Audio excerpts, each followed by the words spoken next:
نماز الدرود قولي اللهم صل على محمد وعلى آل محمد كما صليت على إبراهيم وعلى آل إبراهيم إنك حميد مجيد اللهم بارك على محمد وعلى آل محمد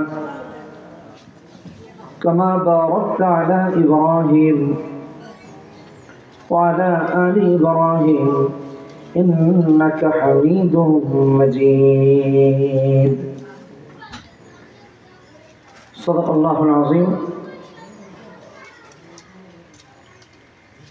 জামিয়া নূরে Medina Nidanpur বিয়ানীবাজারের উদ্যোগে আয়োজিত আজকের মাহফিলের সম্মানিত সভাপতি হযরত মাওলানা শেখ আসাদউদ্দিন হযরত মাওলানা আখতারুজ্জামান হযরত মাওলানা হাজী জনাব হাজী লুৎফুর রহমান সাহেব, উপস্থিত ওলামায়ে কেরাম, পিতৃতুল্য বাবারা, যুবক বন্ধুরা, পর্দার আড়ালে অবস্থানরত মায়েরা, বোনেরা, শুভেচ্ছা জানি শুকর আদায় করছি মহান আল্লাহ সুবহানাহু ওয়া তাআলার দরবারে, যিনি আমাদেরকে ভালোবেসে এখানে আসার তৌফিক দিয়েছেন। এই জন্য বলি আলহামদুলিল্লাহ।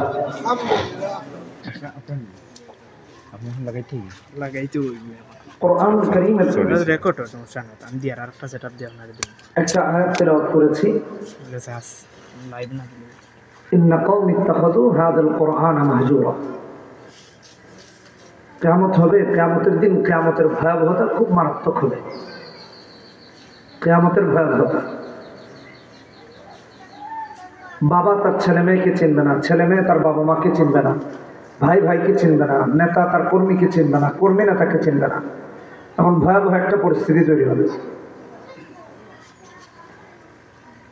সেই দিনের ভয়াবহতা আল্লাহ তাআলা কোরআনের বিভিন্ন জায়গায় তুলে ধরেছেন। সূরা হজে বলেছেন, আরো অনেক সূরাতে বলেছেন। সেদিনের ভয়াবহতার একটা ভয়াবহতা হবে এমন যে দুনিয়াতে যারা কোরআনে কারীম পড়বে না, বুঝবে না, আমল করবে না, বা কোরআনের সাথে সম্পর্ক রাখবে না, তাদেরকে আল্লাহ তাআলা হাসরের মাঠে বিচারের কাঠগড়ায় দাঁড় করাবেন নবীজির অভিযোগের কারণে। এদের বিরুদ্ধে নবীজি অভিযোগ করবেন, হাসান ভাই, যে আল্লাহ আমার এই উম্মত, আমার এই কওম দুনিয়াতে কোরআন পরিত্যাগ করেছে, এদেরকে ধরো জাহান্নামে ঠকাও। ইন্না কওমি ইত্তাখাযু হাযাল কুরআনা মাহজুরা। এই জন্য সেদিন আপনার আমার যখন রসুলকে সবচেয়ে বেশি দরকার হবে, তখন দেখবো যে রসুল আমাদের বিরুদ্ধে দাঁড়িয়েছেন শুধুমাত্র দুনিয়াতে কোরআনে কারীমকে পরিত্যাগ করার কারণে, কোরআন না পড়ার কারণে, কোরআন না বুঝার কারণে, কোরআনের আইন না মানার কারণে, কোরআনের বিধান না মানার কারণে। আমাদের অবস্থা তো এখন এমন, যত বাড়িঘর আছে এই এলাকায় আপনি খোঁজ নিয়ে দেখেন, বছরের পর বছর একটা বাড়িতেও কোরআন পড়াই হয় না। কোরআনের আইন তো মানবে দূরের কথা, কোরআন তেলাওয়াত হয় না। এমনকি 10 বছর হয়ে গেছে, 20 বছর হয়ে গেছে, কোরআন তেলাওয়াত হয় না। এটা কোরআনকে পরিত্যাগ করা, এটা কোরআনকে বর্জন করা, এটা কোরআনকে পরিত্যাগ করা, পরিত্যক্ত রেখে দেওয়া। আমাদের সমাজ বুঝে কোরআন ভিজায় ভিজায় পানি খাবে। বাস্তবতা যেটা, কোরআন যে পড়তে হয়, এটার যে বিধান আছে, এটা যে মানতে হয়, এটা জানি না। আল্লাহ রাব্বুল আলামিন অন্যান্য আয়াতে এই জন্য বলেছেন হুদাল লিন-নাস, সূরা বাকারাতে 185 নম্বর আয়াত, হুদাল লিন-নাস ওয়া বায়্যিনাতিন মিনাল হুদা ওয়াল ফুরকান। যে আল্লাহ তাআলা কোরআনে কারীম এই জন্য পাঠিয়েছেন যাতে করে গোটা পৃথিবীর মানুষরা মুক্তির পথ পেয়ে যায়, মুক্তি পেয়ে যায়, হেদায়েত পেয়ে যায়। আমরা এটাকে হেদায়েতের পাথর হিসেবে দেখি। এই জন্য আমাদের জেনারেশন মুক্তি তালাশ করছে অর্থের মধ্যে, মুক্তি তালাশ করছে পুঁজিবাদে, মুক্তি তালাশ করছে সমাজবাদে, মুক্তি তালাশ করছে মানুষের তৈরি মতবাদে। আল্লাহর কালামকে রেখে দিই। ইন্না কওমি ইত্তাখাযু হাযাল কুরআনা মাহজুরা। কিয়ামতের দিন এই ভয়াবহতাটা কতটা মারাত্মক হবে আসেন একটু পর্যালোচনা করি। মানুষ পাগলের মতো ঘুরবে, নেশাগ্রস্ত উন্মাদের মতো মানুষ ঘুরতে থাকবে।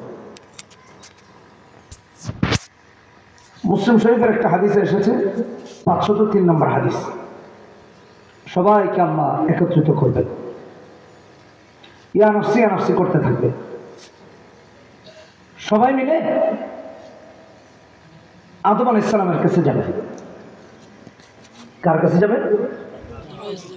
আদম আলাইহিস সালামের কাছে।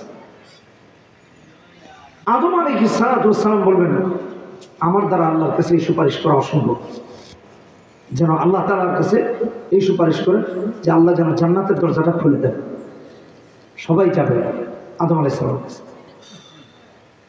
আদম আলাইহিস সালাম বলবেন, আমার দ্বারা এটা সম্ভব, এক কাজ করো, তোমরা ইব্রাহিম আলাইহিস সালামের কাছে যাও, তিনি তো জাতির পিতা, মুসলিম মিল্লাতের পিতা। সবাই মিলে ইব্রাহিম আলাইহিস সালামের কাছে যাবে। ইব্রাহিম আলাইহিস সালাম বলবেন, আমার দ্বারা সম্ভব না, এক কাজ করো, তোমরা মুসা আলাইহিস সালামের কাছে যাও, কারণ তিনি দুনিয়াতেই আল্লাহর সাথে কথা বলতেন, পাওয়ার ছিল। তবে দুনিয়াতে আল্লাহর সাথে যিনি কথা বলতেন তার তো একটা অবস্থা আছে, তিনি সুপারিশ করলে আল্লাহ জান্নাতের দরজা খুলে দেবেন। সবাই মিলে মুসা আলাইহিস সালামের কাছে যাবে। মুসা আলাইহিস সালাম বলবেন, আমার দ্বারা সম্ভব না, তোমরা ঈসা আলাইহিস সালামের কাছে যাও। সবাই মিলে ঈসা আলাইহিস সালামের কাছে যাবে। ঈসা আলাইহিস সালাম বলবেন, আমার দ্বারা সম্ভব না, তোমরা মুহাম্মদুর রাসূলুল্লাহ সাল্লাল্লাহু আলাইহি ওয়াসাল্লামের কাছে যাও। আমার ভাইরা, সর্বোপরি নবীজি সুপারিশ করবেন বিধায় আল্লাহ তাআলা জান্নাতের দরজা খুলে দিবেন। এখন একটু চিন্তা করে দেখেন, যেই নবী ছাড়া আমাদের কেউ সুপারিশ করার থাকবে না কিয়ামতের দিন, সেই নবী যদি আবার আমাদের বিরুদ্ধে আল্লাহর কাছে অভিযোগ দায়ের করেন, আমাদের অবস্থাটা কেমন হবে ভাবে। ইন্না কওমি ইত্তাখাযু হাযাল কুরআন মাহজুরা।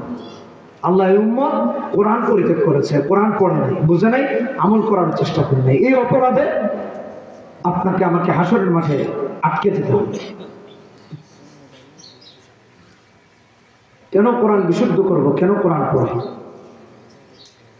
আল্লাহ হুদাল লিন-নাস বলেছেন, দেখেন, লিল মুসলিমিন লিল মুশরিকিন লিল কাফিরিন, এমন করে বলেন, লিন-নাস বলেছেন। মানুষ যেখানে তার মুক্তির পথে কোরআন, বিশ্ববাসী মুক্তির পথে কোরআন। কোরআন ছাড়া মুক্তি অসম্ভব। আর আমরা মুসলমানরা কেমনে আশা করি যে কোরআন ছাড়া আমার ইবাদত সহি হবে, আমার নামাজ সহি হবে, আমার হজ সহি হবে, আমার যাকাত সহি হবে, আমার সাদাকা সহি হবে? অসম্ভব। হওয়ার কোনো কল্পনা করাও সম্ভব। কেন বললাম এই কথা? আল্লাহ রাব্বুল আলামিন কোরআনে কারিমে বলেছেন,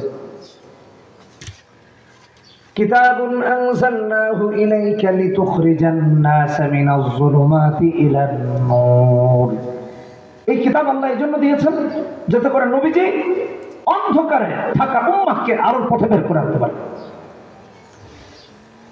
পৃথিবীকে আল্লাহ আলোকিত করেছেন চাঁদ দিয়ে, আলোকিত করেছেন সূর্য দিয়ে। চাঁদ আলোকিত করে রাতকে, সূর্য আলোকিত করে দিনকে। চাঁদ সূর্য রাত দিনকে আলোকিত করে। ঠিক তেমনি ভাবে আমার ভাইরা, কোরআন আর সুন্নাহ আলোকিত করে দুনিয়া আখিরাতকে। আপনার আমার দুনিয়াকে আলোকিত করবে, আখিরাতকে আলোকিত করবে। কিভাবে? কোরআন না জানলে আপনার আমার দুনিয়া অন্ধকার, আখিরাত অন্ধকার। কোরআন আলো, সুন্নাহ আলো। আলো থাকলে আমরা দেখেন নিরাপদে গন্তব্যে বুঝতে পারি। একজন পথিক যদি রাতের বেলা অন্ধকারের দিকে এদিকে হাঁটে, দেখেন উষ্টা খেয়ে কোথাও পড়ে যাবে, রাস্তা যেভাবে উঁচু নিচু। কিন্তু তার কাছে যদি আলো থাকে, সে আলো দিয়ে দেখে দেখে নিরাপদে তার গন্তব্যে পৌঁছে যাবে, তার অসুবিধা হবে না, সমস্যা হবে। লিতুখরিজান নাস মিনাজ যুলুমাতি ইলান নূর। কোরআন এভাবে মানুষকে অন্ধকার থেকে আলোর পথে বের করে নিয়ে আসে। এই জন্য কোরআন। ঠিক তেমনি ভাবে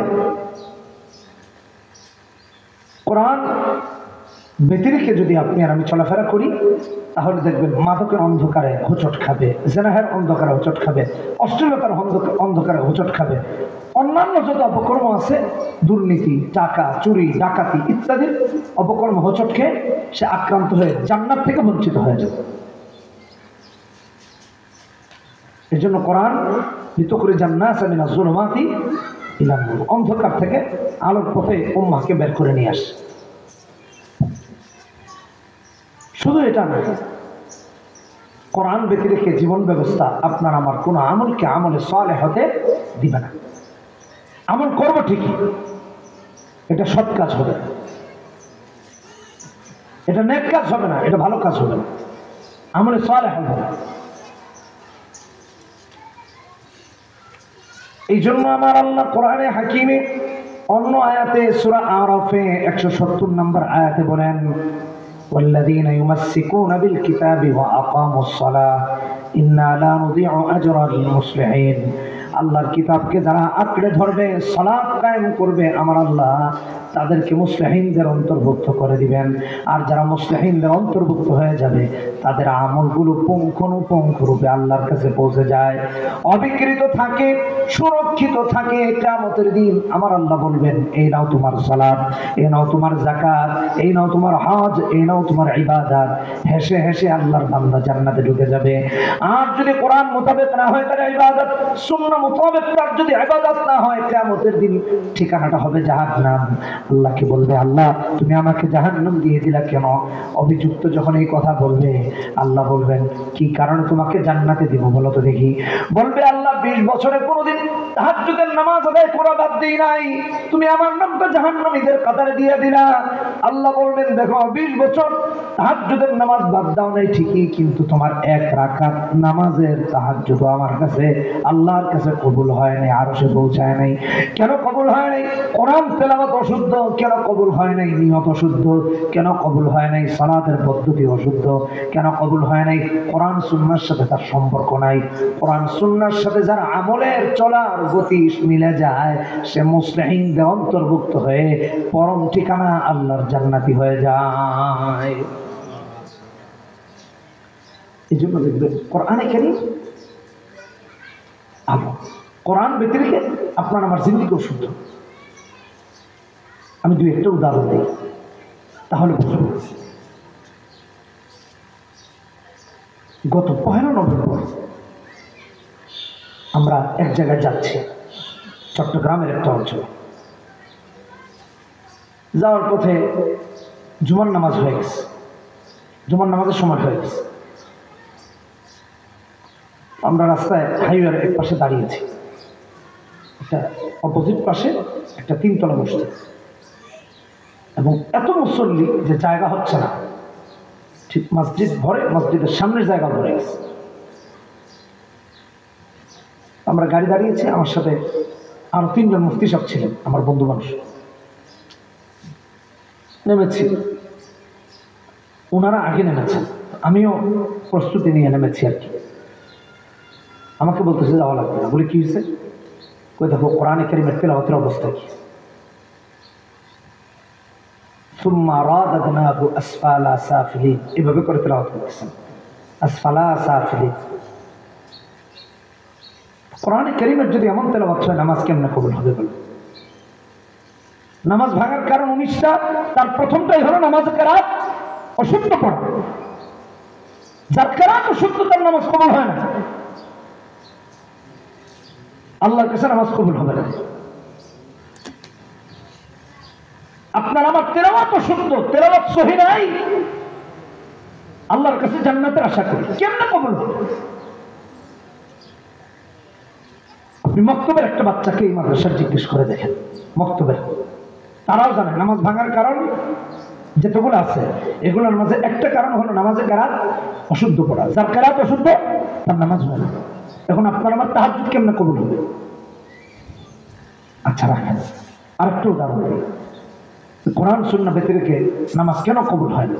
হুজুর আমরা তো ইমামের পিছনে নামাজ পড়ি, সব ইমামের পিছনে নামাজ পড়া ব্যক্তিদের নামাজ কি বিশুদ্ধ হয় নাকি? একটা উদাহরণ দিই, তাহলে বুঝবেন।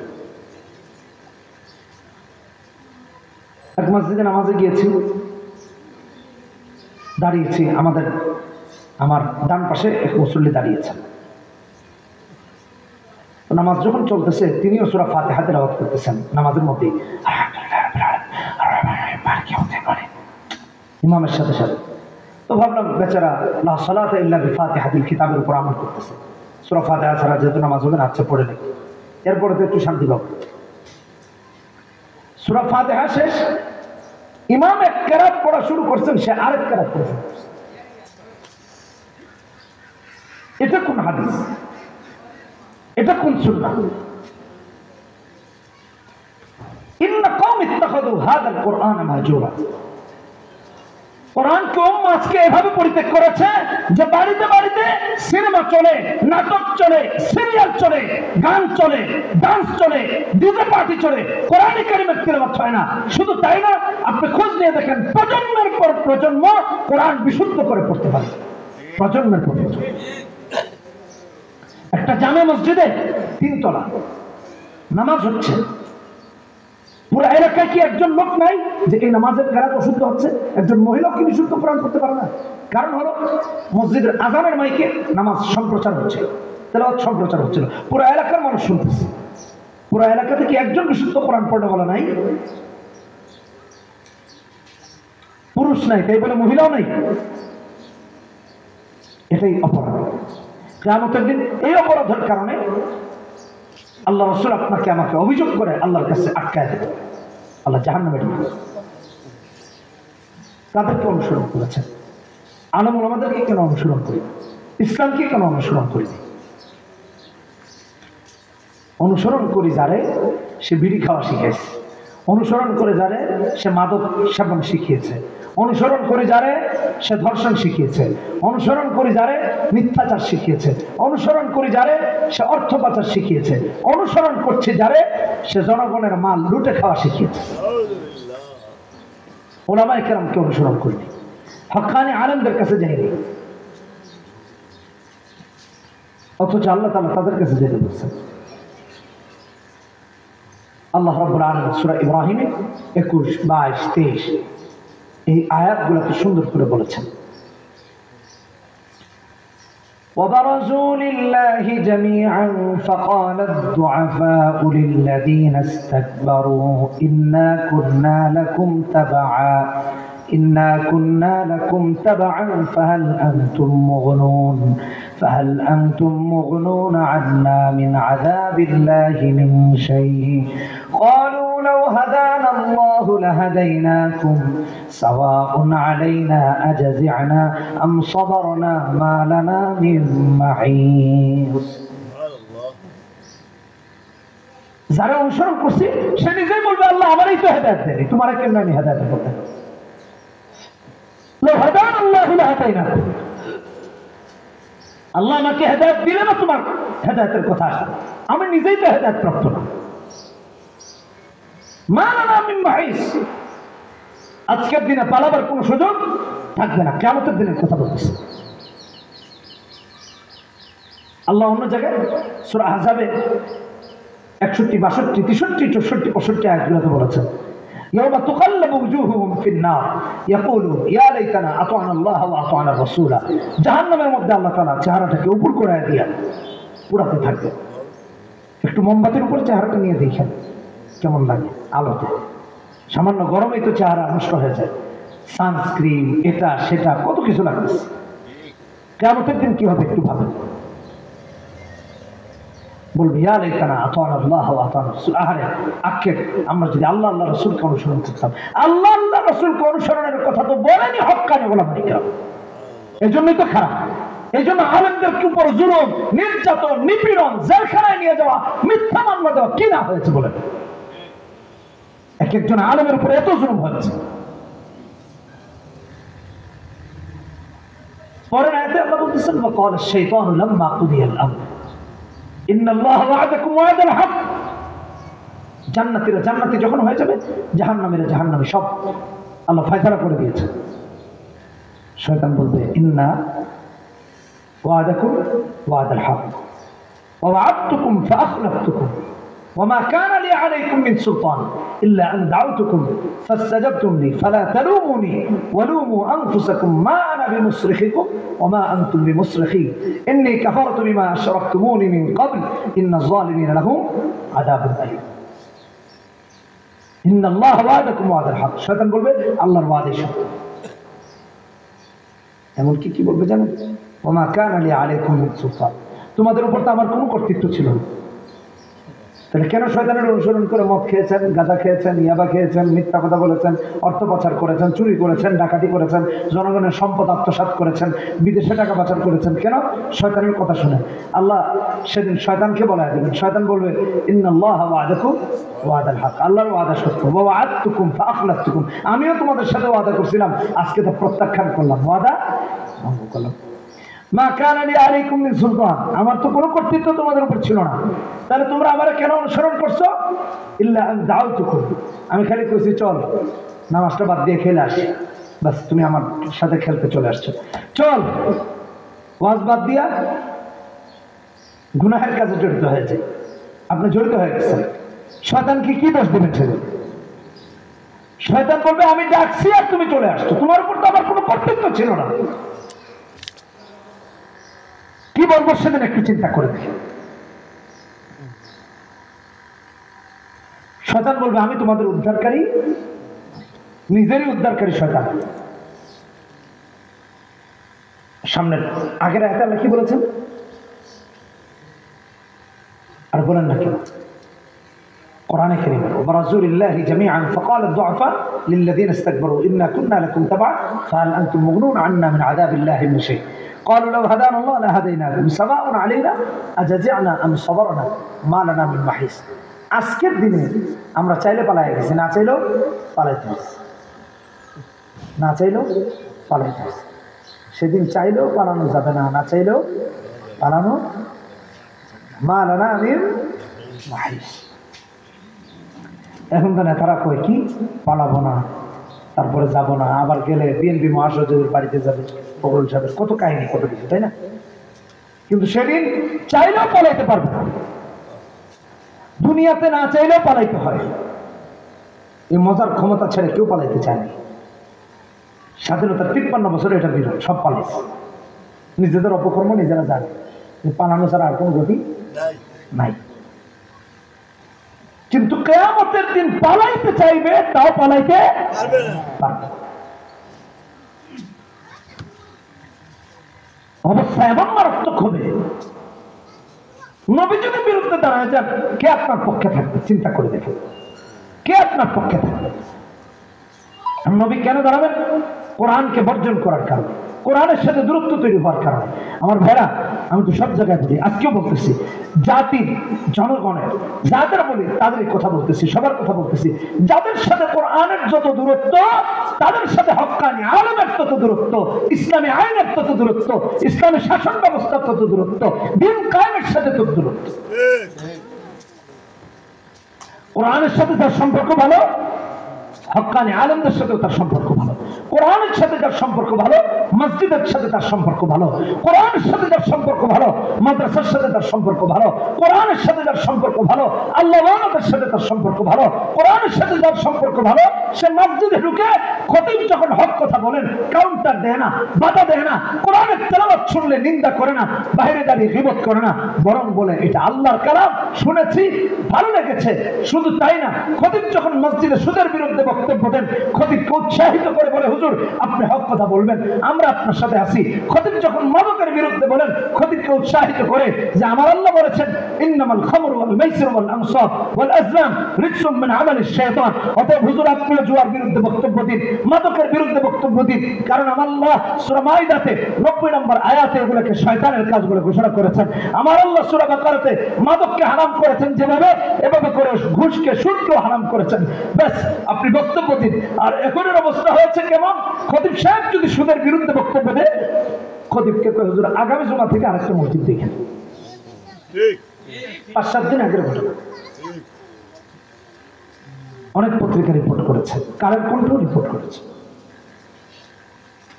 খতিব সাহেব সুদের বিরুদ্ধে বাস করেছেন, সুদ বলছে আপনি অন্য মসজিদ খুঁজেন আগামী জুমা।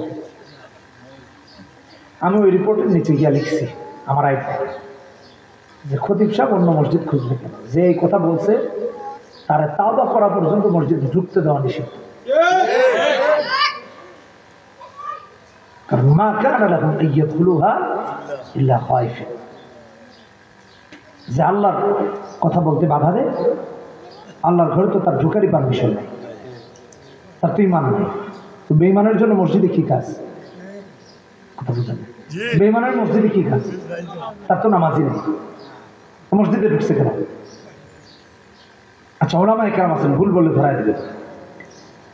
আল্লাহর কালামের কোনো বক্তব্যের সাথে, অর্থাৎ আল্লাহর বক্তব্যের সাথে যদি কারো দ্বিমত থাকে, আল্লাহর বিধানের সাথে যদি কারো দ্বিমত থাকে, আচ্ছা বক্তব্য তো বহু লম্বা কথা, একটা বাক্য বা একটা শব্দের সাথেও যদি কারো দ্বিমত থাকে, তার ঈমান নেই।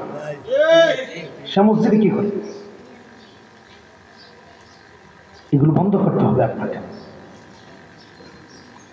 এই জন্য কোরআন শিখতে হবে।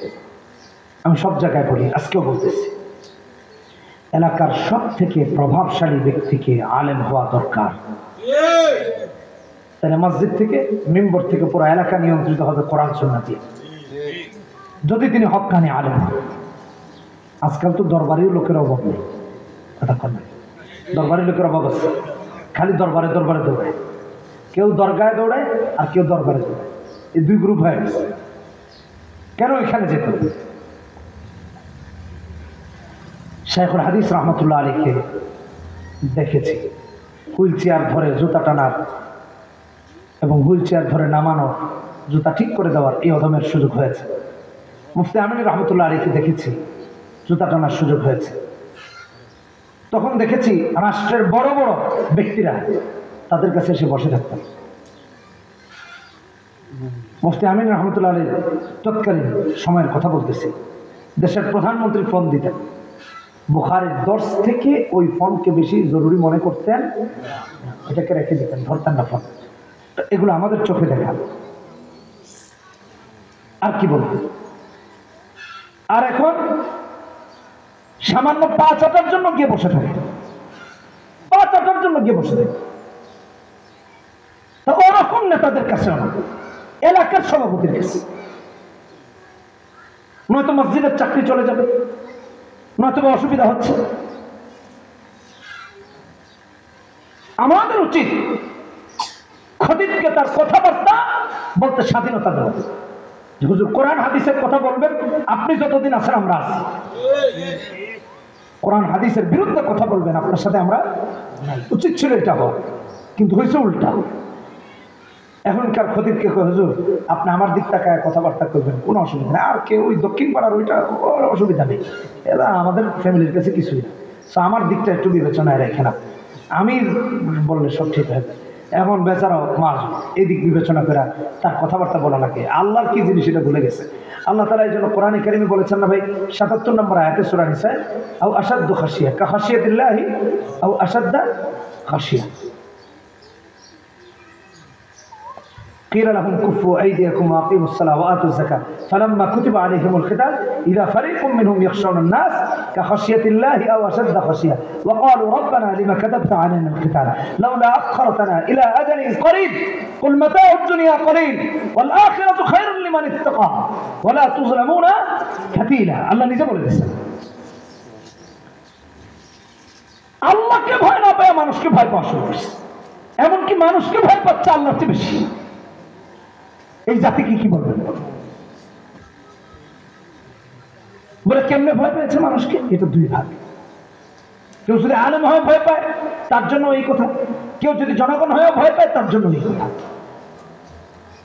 বিগত বছরগুলোতে যেখানে মাহফিলে যেতাম, আয়সা কইতে হুজুর বুঝেনি তো দেশের অবস্থা ভালো না, আপনিও মুসলমান আমিও মুসলমান, একটু হুজুর ওই যে ওই বিষয় নিয়ে একটু কথাবার্তা বললেন না।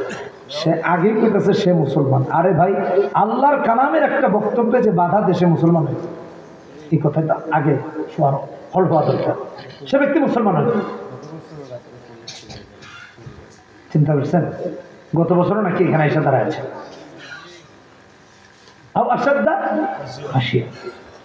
ভয় পাবে আল্লাহকে, আল্লাহকে ভয় না পায় মানুষকে ভয় পাবে, আল্লাহকে ভয় আল্লাহকে না পায় চাকরিকে ভয় পায়। আলেমের তো এমন হওয়ার কথা। আলেম কেন আল্লাহকে ভয় পান?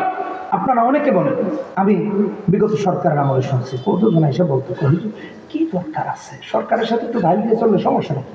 নবীরা গালি দিছে, আপনারা রাস্তায় আন্দোলন করার কি দরকার? চিন্তা করছেন? নবীরা গালি দিচ্ছে, রাস্তায় আন্দোলন করার কি দরকার? এমন ব্যক্তি বলেছে, যান নেতারা নিয়ে যদি আমি একটা গালি দিই, ওই লোক আমার তাৎক্ষণিক খুন করেছে। সে বলতেছে নবীরে নিয়ে নাইলে একটা কথা বলছে ফ্রান্সের প্রেসিডেন্ট, এটা নিয়ে রাস্তায় আন্দোলন করার কি আছে? মোল্লারা নেমে যায়, মুসলমানরা নেমে যায়, এগুলো আপনারা একটু বোঝায় রাখতে পারেন না? দেশের সমস্যা হয়। হ্যাঁ, চিন্তা করছেন? তোমরা ইসলাম বিরোধী আইন করো, আলেমদেরকে জেলে নাও, দেশের কোনো সমস্যা হয় না, জনগণেরও কোনো সমস্যা হয় না, হুজুরদেরও কোনো সমস্যা হয় না। আমার নবীকে গালি দিলে আলেমরা রাস্তায় নামলে সমস্যা হয়।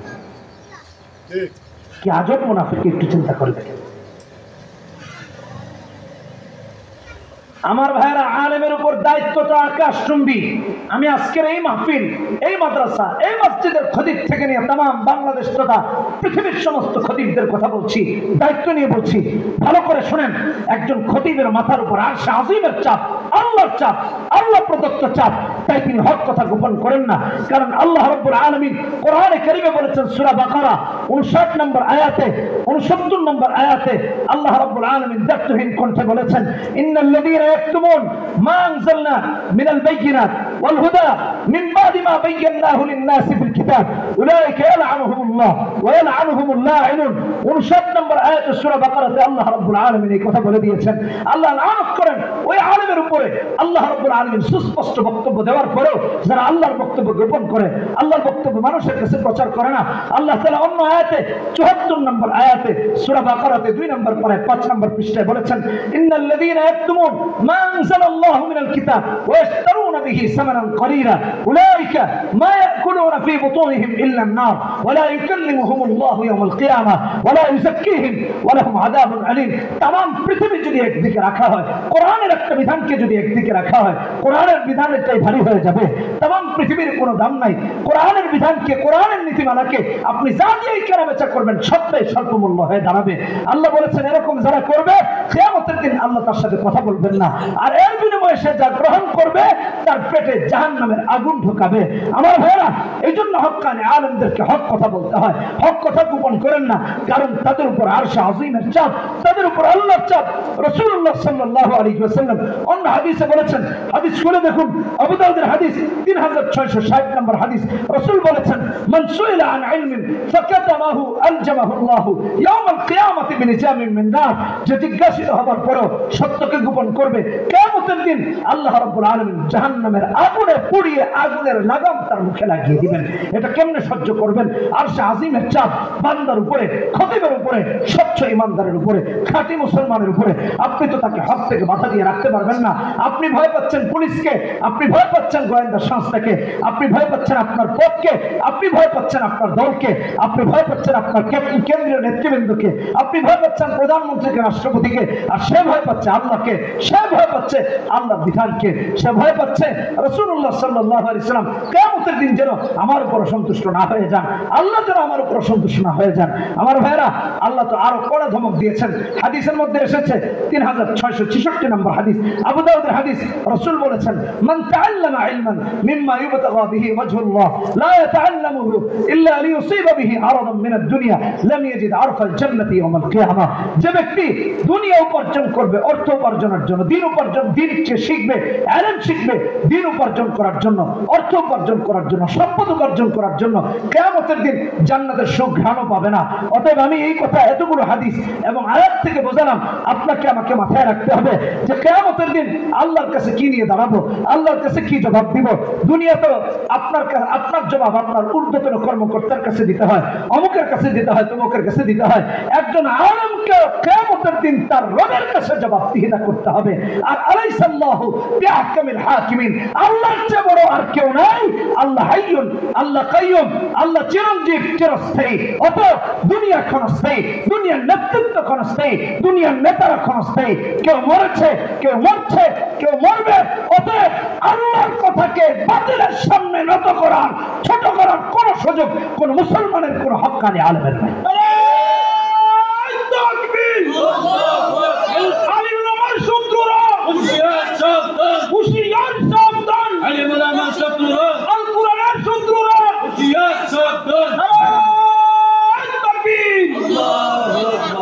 আলেমদেরকে এই জন্য হক কথা বলতে হবে। আলেমরা হক কথা না বললে কি বলতে? আলেম কেন হক কথা বলবেন? আপনি যে আলেমের বাধা দিচ্ছেন, আপনি জিজ্ঞেস করছেন? আমি সব জায়গায় বলি, হক্কানি আলেমের থেকে সকল বিষয়ে পরামর্শ নেন, সকল বিষয়ে। ফাসআলু আহলা যিকরি ইন কুনতুম লা তা'লামুন। সূরা নাহলের 43 নম্বর আয়াতে আল্লাহ বলেছেন। তো আমরা অনুসরণ করতেছি না কেন আলেম? আলেমকে অবজ্ঞা করতেছি কেন? আলেমকে অবহেলা করতেছি কেন? জবাবদিহিতা আছে না? কথা বলেন না? অবশ্যই আছে। সেদিন কি জবাবদিহিতা করবে? কত কঠিন আমাদের মাঝে এই বোধগম্য কোনোদিন হয়নি।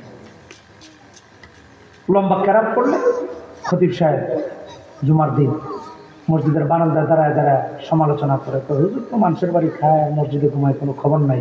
এত লম্বা ক্যারাত করলে সকিনার অলিমা জরিনার বিয়া কত কিছু রোসমোট সব তো ঠান্ডা হয়ে যাচ্ছে হুজুরের ক্যারাতের পিছনে করে। শীতের দিনের নেই, পিছনে দাঁড়িয়ে কোরআন তেলাওয়াত শোনার মতো সহ্য তার। অথচ বিশ্বকাপ খেলা হলে সারা রাত দাঁড়িয়ে দাঁড়িয়ে শোনে। মা ডাকে আয়, যায় না। বাপ ডাকে তাও যায় না। বউ থাকলে বউ কই কি ব্যাপারে তোরা যাবে, এই গোল্ড হয়ে গেলে। বাস্তব কথা বলতেছে। পাশে মসজিদ, আরেক পাশে প্রজেক্টর লাগাইছে। আমরা একবার মাহফিল থেকে যাচ্ছি, এলাকার নাম নাই বললাম, আমার চোখে ভাসতেছে এই দৃশ্য। হঠাৎ করে মাথায় আসলো বিশ্বকাপ খেলা চলতেছে।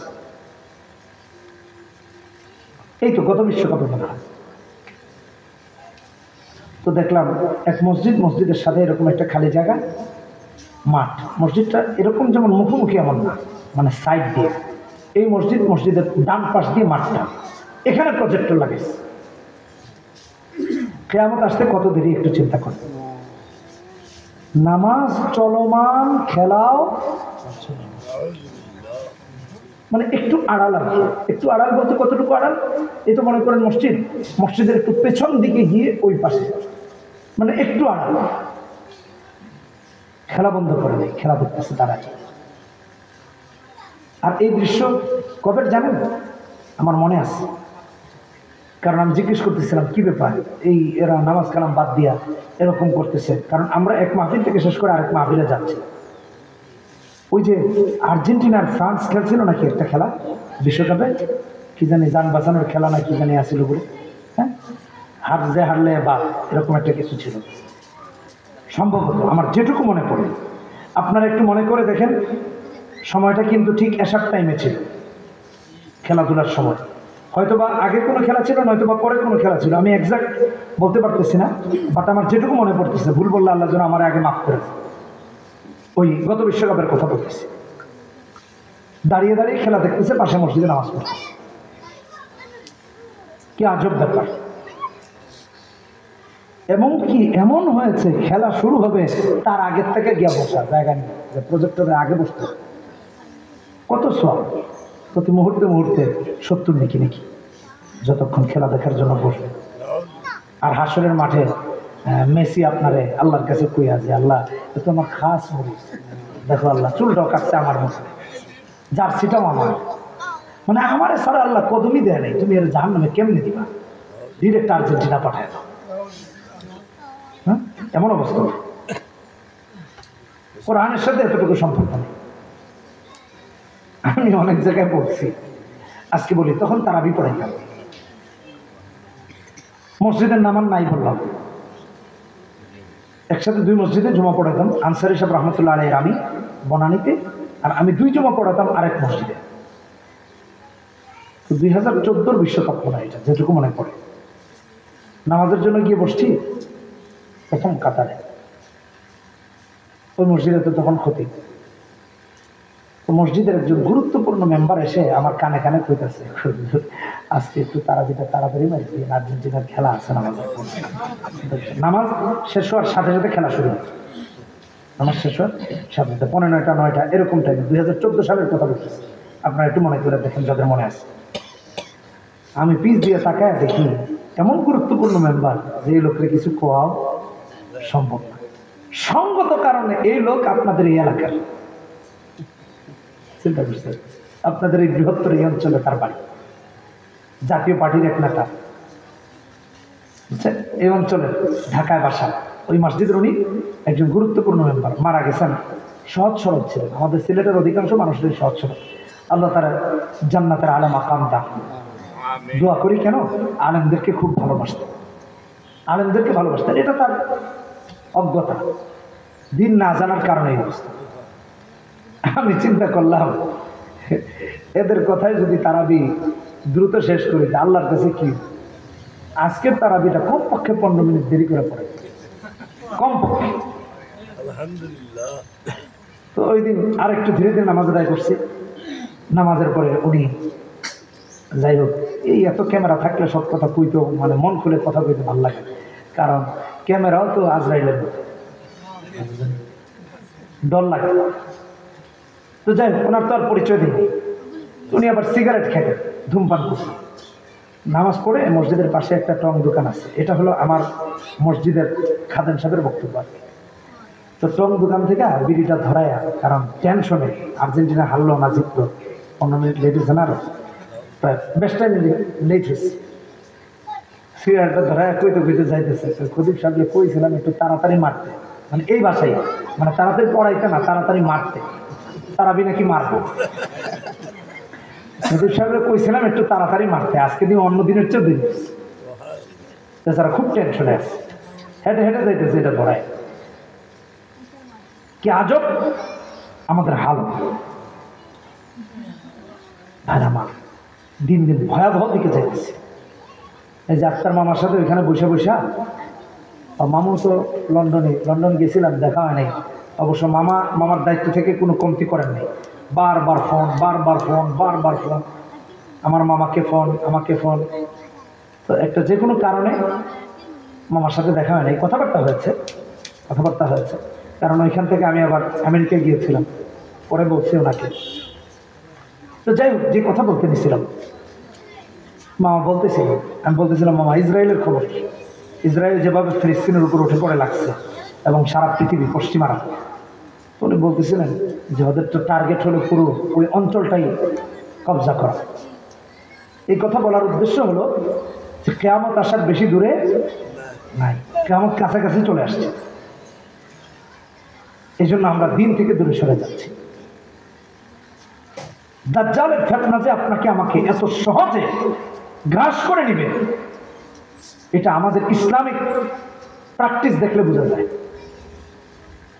ইসলাম থেকে অনেক দূরে চলে গেছি আপনারা, যুজন দূরে। এজন্যই রব হাসরের মাঠে আপনাকে আমাকে জবাবদিহিতার কাতারে দাঁড়াবে। ইন্না কওমি ইত্তাখাযু হাযাল কুরআনা মাহজুর। কোরআন তেলাওয়াত বিশুদ্ধ না হলে নামাজ হবে কেমনে ভাই? কোরআন তো আপনাকে আমাকে হাসরের মাঠে দাঁড় করায় দেবে। মুওয়াত্তা মালিকে আসছে, শুআবুল ঈমানে আসছে, অন্যান্য হাদিসের মধ্যে আসছে। কোরআন আপনার আমার পক্ষের অথবা বিপক্ষের দলিল হবে, সুপারিশকারী হবে অথবা বিরুদ্ধে অভিযোগ করবে। কি করবেন? আল্লাহর কাছে কি নিয়ে বসবে? আল্লাহ আমাদেরকে হেদায়েত দান করুন।